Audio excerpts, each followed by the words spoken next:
여러분, 연체율이 난리 났다. 이게 하루가 다르게 연체율의 지표가 나오는데요. 그 지표가 나올 때마다 점점 나빠지는 연체율 지표가 나옵니다. 이거 괜찮을까요? 저는 이대로 가면 최악의 상황 충분히 올 수도 있다고 생각합니다. 여러분, 이 지표 한번 보세요. 2022년 말입니다. OK저축은행은 저축은행 1등 저축은행이에요.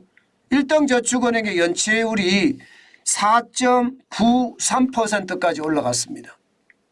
굉장히 많이 올라갔죠. 4.93%면요. 이게 전년 대비해 보면 적어도 1.05%포인트가 오른 겁니다. 1.05%포인트. 굉장히 많이 올랐습니다. 4.93%면 연체율이 결코 낮은 숫자가 아닙니다. 이대로 가다가는 자칫 잘못하면요. 저는 연체율 폭탄이 터질 수도 있다 이렇게 생각을 합니다. 왜요? 여러분 이거 한번 보세요.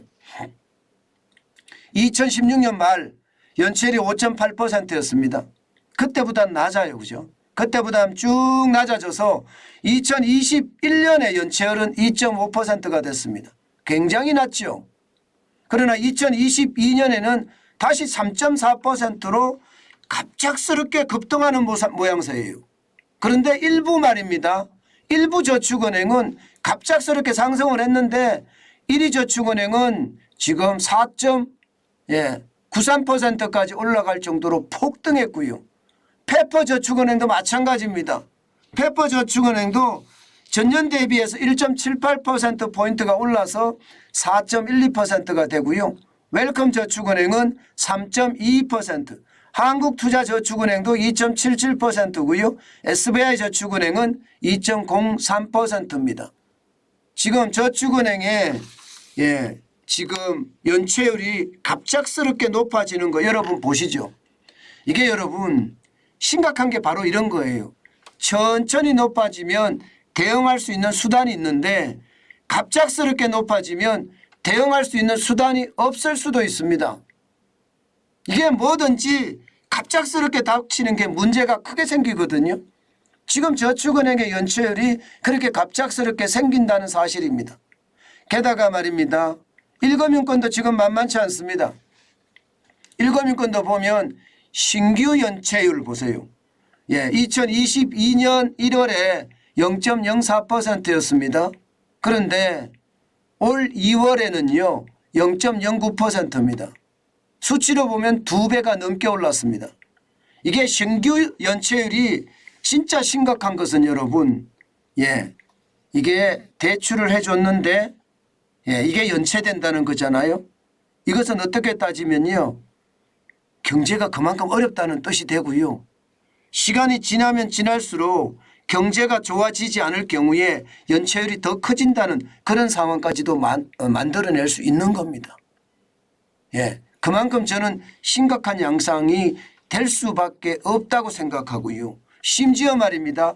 고정이하 여신 비율 보세요.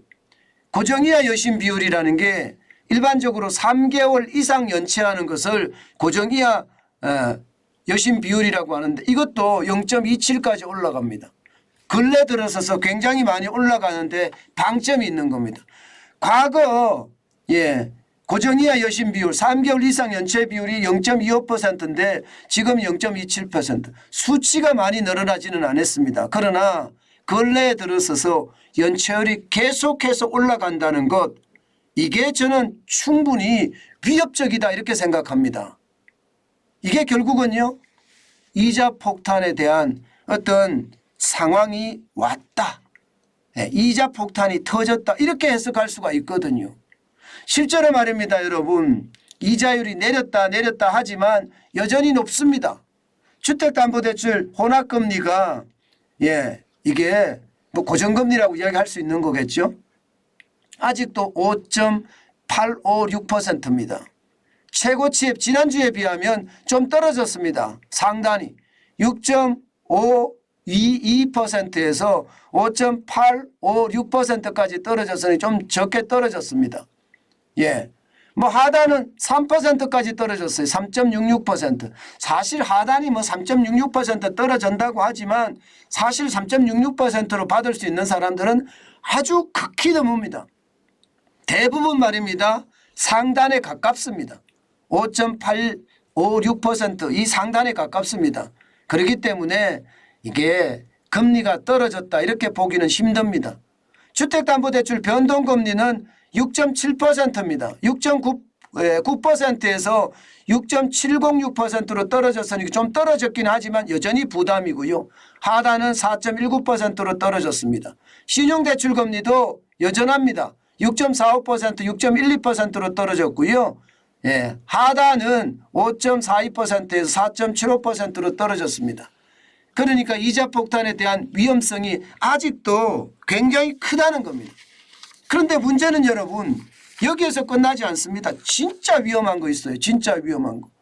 지금 이거 보세요 여러분. 대출 만기 연장 이게 뭐 전체 금액이 133조 3천억 원이거든요. 결코 적지 않습니다. 만기 연장만 116조 6천억 원이고요. 원금 상환유예가 11조 7천억 원, 이자 상환유예가 5.0%입니다. 5조 원입니다. 5조 원.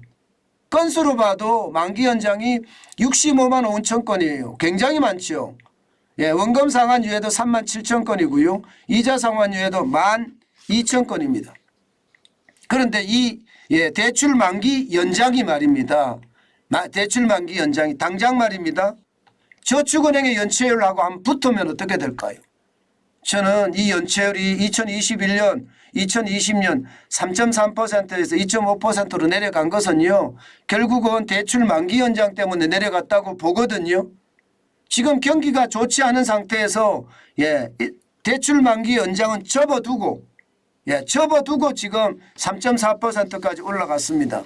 만약에 접어두지 말고 이거를 포함시키면 어떨까요? 이 숨어있는 부실이 현실화되면 어떨까요? 저축은행 괜찮을까요? 저축은행이 괜찮다고 이야기하기가 굉장히 힘들 겁니다 아마.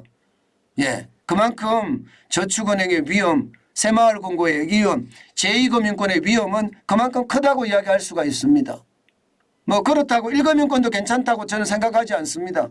지금 급속하게 신규 연체율도 늘어나고요. 신규 연체율이 0.09%까지 늘어나고 갑작스럽게 늘어난다는 것은 경기가 나쁘다는 징후니까 이게 대출 만기 연장하고 겹치면 상황이 더 어려워지겠다. 저는 이런 생각 할 수밖에 없거든요. 그런데 문제는요 여러분. 그런데 문제는 이거예요. 대출금리 앞으로 어떻게 할 것이냐.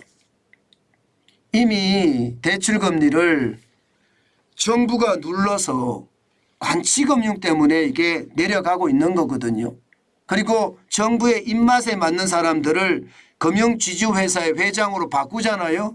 그러면서 금리 인하하겠다 이런 이야기들이 계속 나오는데 이게 결국 말입니다. 시장에 역풍을 몰고 올 수도 있습니다. 시장은요. 시장이 돌아가는 대로 놔두는 게 맞아요. 그래야지 수요와 공급의 어떤 법칙에 의해서 가격이 결정되는 그런 사태가 벌어지거든요. 지금처럼 인위적으로 누르잖아요. 그리고 인위적으로 대출을 해주잖아요. 지금 대출에 대한 부담은 조금 줄어드는지 모르지만 부동산 시장은 지금 상황이 달라지고 있습니다. 상황이 달라지고 있어요. 이렇게 되면 여러분 진짜 심각한 위기가 올 수도 있습니다. 자, 여러분 보세요. 지금 연끌까지 가담을 하기 시작했고 집값이 올라가기 시작을 했습니다. 그러면 4월 13일인가요? 한국은행 기준금리 어떻게 할까요? 기준금리를 제로금리로 그냥 가져간다? 이렇게 이야기하기가 좀 힘들지도 모릅니다. 왜냐하면 말입니다. 물가는 지금 아직까지 안 잡히고 있습니다. 물가 소비자 물가만 하더라도 계속 상승 추세 뭐 하락이라고 이야기하지만 여전히 말입니다. 5% 근접한 수준으로 왔다 갔다 하고 있잖아요. 그죠? 여기에다가 여러분 집값이 오르는 모양새가 보여요. 집값이.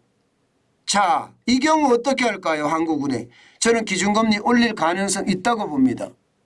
외국인의 탈출에 대한 우려, 외국인의 어떤 자금 탈출에 대한 우려가 있었는데 최근에 말입니다. 외국인들이 채권 시장에 엄청 들어왔습니다.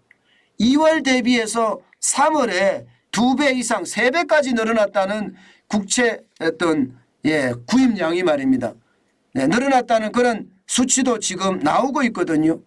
게다가 주식시장에도 외국인이 들어오는 추세예요. 한미 금리차가 1.5가 됐지만 외국인들은 떠나지 않고 오히려 들어오는 추세고요. 여기에 물가는 못 잡고 있고요. 그러면 주택이 만약에 시장이 올라간다면 금리 올릴 가능성도 있습니다. 그때도 또 관치금융을 할 건가요?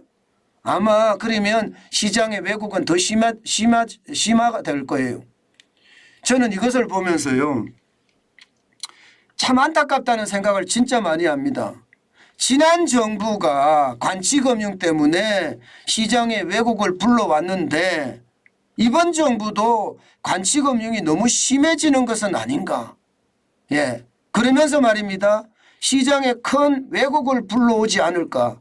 저는 굉장히 두려움이 커지고 있습니다. 시장 경제는 시장에 맡겨야 되거든요. 참 안타까운 일이 벌어지지 않았으면 좋겠는데 이게 관치금융이 지금 도를 넘는다. 저는 그런 생각을 할 수밖에 없습니다. 잘못하면요. 금리를 올리는 그러면 다시 관치금융으로 누르고 최악의 악순환이 저는 올 수도 있다고 생각을 합니다. 제발 시장을 시장에 맡겨야 되지 시장에서 내가 감 나와라 배 나와라 하면 이것은요 시장이 더 왜곡이 되고요. 시장이 실패할 수 있는 가능성도 굉장히 높습니다. 지난 정부에서 우리는 부동산 시장에서 많이 봤잖아요.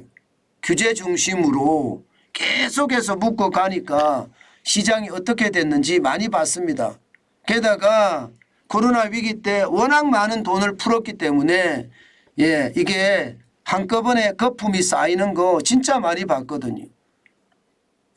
저는 그런 지난 정부의 가장 나쁜 점을 답습하지 말았으면 좋겠다 하는 생각 지금 저는 많이 하고 있습니다. 요즘 지표를 보면 좀 안타깝다는 생각 진짜 많이 하거든요. 조심하고 또 조심하는 게 필요할 텐데 하는 우려감 다시 한번 나타냅니다.